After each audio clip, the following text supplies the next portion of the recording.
За разлика от всички други живи същества на Земята, те като че са паднали от космоса. Те нямат нищо общо с другите. Те са създадени от природата, но са натоварени с невероятни функции.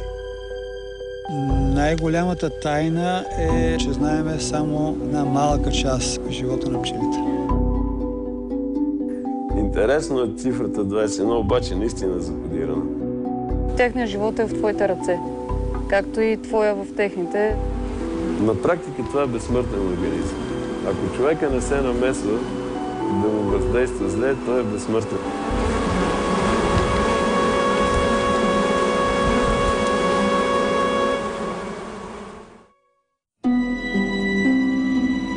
Те съществуват от 100 милиона години. С други думи, откакто са познати човечеството и цъфтящите растения. Изображения на хора с мед са забелязани за първи път в пещери във Франция преди 14 000 години. Едва в средата на 19 век швейцарецът Франсуа Хубер пише първата книга за тях. Макар и сляп с изследванията си, точно той открива, че те се оплождат във въздуха от 1 до 14 търтея и че живеят по 40 дни. Доста по-късно във времето става ясно, че майката ражда за първи път на 25 декември. Не случайно тогава се роди Исус Христос. Това е новото начало. Самото време ръководи всяко живо същество. Природата ръководи пчелата, както и хората. Но хората правят били само, унищожават всичко.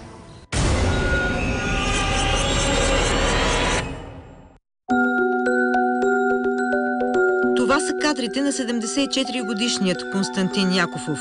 Той ги заснема на Коледа от раждането на една пчела.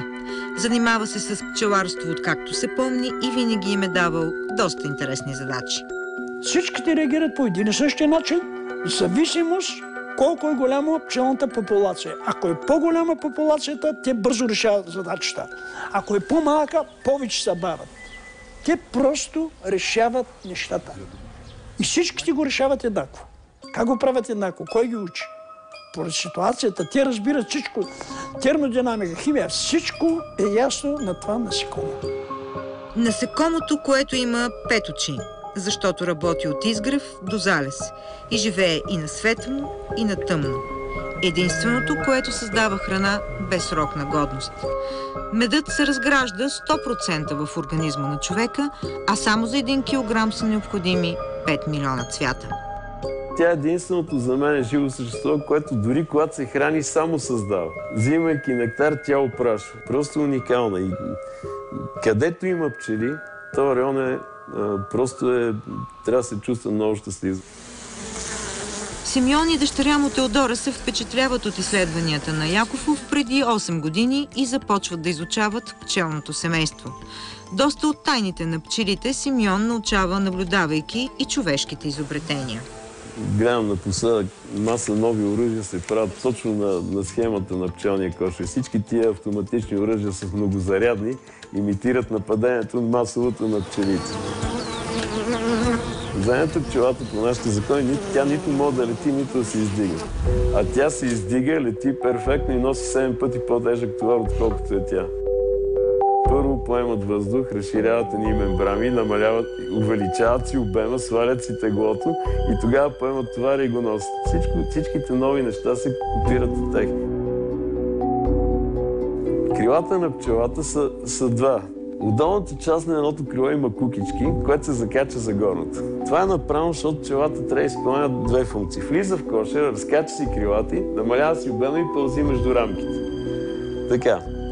Като излезе от кошера, тя разтваря крилата, закача едното с друго, прави голяма площ и вече е готова да мине на съвсем друг режим на носене на големи товари с летене. Това са самолетите, които излитат от самолетоносачите. Те разкачат крила, събират ги и се побират на малка площ. Излизат, отварят ги, закачат ги и заминават. Те са постоянно обект на изследвания и човек, като открие нещо от тях, бърза да го вложи в промишлеността, което му носи големи резултати. Без никакъв отговор за Симеон Тодоров и Теодора, за сега остават две тайни, свързани с пчелите. Едната е защо човекът не е използвал нейния модел за строеж на дом, а е приел най-нестабилният. Килийката е най-съвършената форма за обем. Това е най-икономичната форма с най-добрите функции. Дъното на пчелната килийка е едновременно дъно и на другата. Всяка една стена е стена на две страни. Може да видите хиляди пчели как строят килийки. Те отделят восък от себе си. Това са висши масни киселини, които излизат отдолу, предават една на друга и строят. Всички строят и въпреки това строежът им е перфектен. Шестограмата става и основа на най-съвършенният 8-рамков кошер, който се използва у нас. Създаден е от агронома Георги Гърдев през миналия век. 1982 година Константин Някофов го усъвършенства, като изработва ново вътрешно устройство за събиране на пчелен прашец. Днес Теодора подкрепя и използва пластмасови елементи за строеж на кошери по модел на Гърдев. Обяснява, че жените пчелари у нас стават все повече и няма как да работят с тежкото дърво. И пчелите се чувстват добре в него и работят много по-добре дори от дървения, защото при дървото, когато има външни фактори като вятър, влага и така нататък, то дърпа и следователно вътре пилото се насилва да дига по-високи температури или да ги сваля. При пластмасовия това нещо го няма. Тя работи с 150 пчелни семейства, от които се издържа без никаква друга работа. Така не е зависимо от никого, а само от природата. И е почти като пчелите. Но напоследък вниманието на семейството и все повече се насочва към другата строга тайна – код 21. На 21-я ден се ражда пчелата. След 21 дена тази пчела е вътрешно кошерно създание.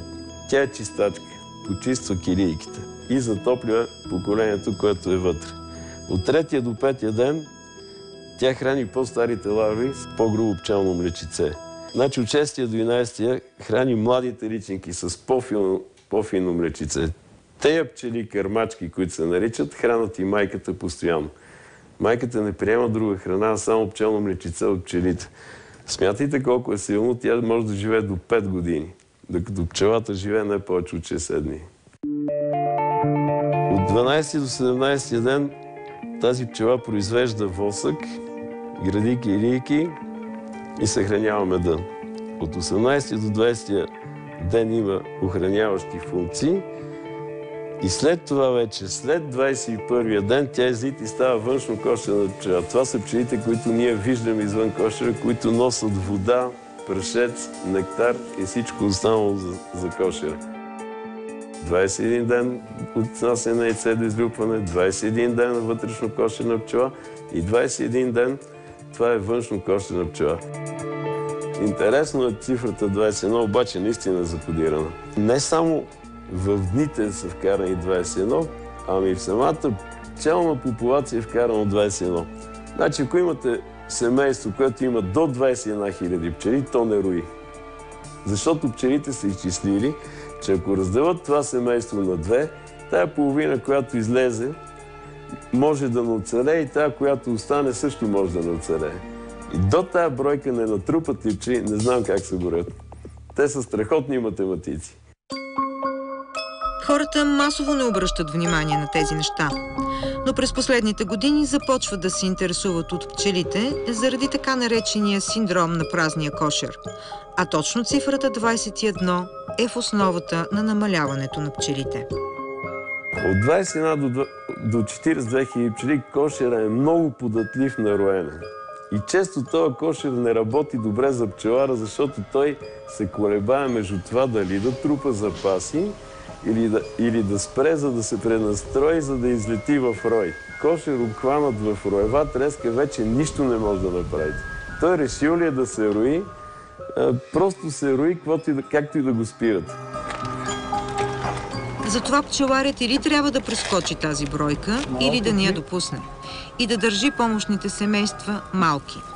От техните кошери обикновено се вземат рамки с пчели и се предават на основното пчелно семейство. И когато то се преброи, ако е надскочило 21 000, веднага отива да събира мед. Но обясненията на голяма част от пчеларите за изчезналите 200 000 пчелни семейства за един сезон у нас са други. Болести, студена зима и отровни пестициди. Якофов и учениците му не споделят изцяло това мнение. Зимата не може да изплаши пчелата, ако човек не е стопил популацията й, като е оставил слаба храна около гнездото. От години Константин Якофов подхранва пчелите, например, с суха захар и мед. При отравяне на работа, що се дава захарен сироп на пчелите? Чистят се от отровата и се възстановяват, регенерират. Големите наши хора се мъчат да представят нещата по съвсем друг начин. Едва ли не захарта е виновна, другото е виновно, синдроми някакви. Има синдром на незнаещия и не можещия пчелар. Ако пчелар се свърши добре работата, тогава и резултатите ще бъдат съвсем различни. Забелязала съм синдрома на щастливия кошер на моят пчелин. Пчелите застават отпред на прелките, долу на входовете и се движат напред и назад. И това нещо го повтарят в продължение на половина-един час. Кошера един вид празнува, че си е набавил нужните продукти, че всичко вътре е наред, майката е добре и отпразнуват, че идва вече, настъпва зимата и той е готов да я посрещне. Тя и баща й са загубили само 10 от 100 свои пчелни семейства. Освен, че ги хранят добре, те не ги разглеждат по-отделно и се съобразяват с жизнения им цикъл. Дори само да разкъсате с една седмица този цикъл, трябва семейство изцяло да се преобърне, външните пчели да се върнат обратно в кошера и това му нарушава целия ритъм на работа. Няколко години Съюзът на пчеларите у нас поставя непрекъснато въпроса за празния кошер пред Министерството на земеделието. Хората разбраха каква е критична ситуацията в пчеларството и отвориха една програма, европейска програма, наречена De Minimis, по която са натрупани средства от 3 години. Ние не знаехме за тази програма, просто дочувахме неща, че някои производители от други въдства получават такива средства по De Minimis, която беше за 3 милиона и 230 хиляди лева. Докато помагат на пчеларите, от Министерството на земеделието разрешават купуването на отровни пестициди, които се ползват от земеделците.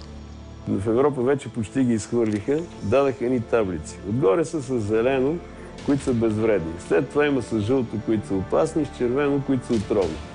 България, естествено, пръска с червено, защото това е изхвърлено отвънка и е най-евтино. Земеделците, не обръщайки внимание от това, че имайки повече пчелиши над по-високи добиви, пръскат и с това си съсипат и собствения бизнес. За мен безхаберието на държавни правителствени институции често пъти е причина за да стигнат тези резултати. 60 фактора за изчезването на пчелите са установили за сега американските специалисти. Синдромът на празния кошер там се дължи на стреса. Обикновено при смяна на годишните сезони, кошерите се местят от северните в южните щати за опрашването на бадемовите насаждения. Но пчелата има свой цикъл с загадъчния код 21, който се повтаря и през зимата. Тя се зазимява, избутва меда в горната част на кошера и се подготвя за следващия сезон. Там накрая се стига до там, че пчелите просто вече нямат имунна система. Тя е съсипана от експлоатацията. В Съединените щати има един парадокс. Там всеки мисли, че може да си легне беден и да стане милионер. И мисли, че може всички живи същества около него масово да ги експлоатира до дупка, само и само да извлече печалба. Ама това е против природата. В Китай причините за замлъкването на природата са пестициди и неправилното отглеждане на пчелите. Същите тези китайци, които сега ходят с едни перца и опрашват, колко я се старат, повече от 3 дървета на ден не могат да оправят. А пък един кошер оправя сигурно по 100 дървета на ден. И това е разликата. Това, което те са съсипали с отравяне цялата долина с пестициди, да допият високи добиви, е довело до обратното. Човека се самоунищожава, защото върви по линия на най-малкото съпротивление. Колкото повече урбанизираме планетата, толкова повече животински видове ще изчезват. Когато човек загуби развитието, губи всичко. Доказано е, че пчелите летят по 6 км на ден. И ако пръскането е над 600 метра височина, те умират по пътя. Ако е под 600 метра, се връщат в кошера и заразяват семейството. И понеже не се ръководят от ум, а от инстинкти, така да се каже, изтриват целия си хард диск. И пак правят по-добро от хората. Отиват си, за да не бъдат унищожени. И да запазят код 21. Там, дето има пчелобарство, няма пчеларство. На друго празно нещо не е на кошерия синдрома. Защото те вместо да мислят как да работят, те мислят как да извадят печалба. Общо взето хората, до каквото се докоснат, го развалят.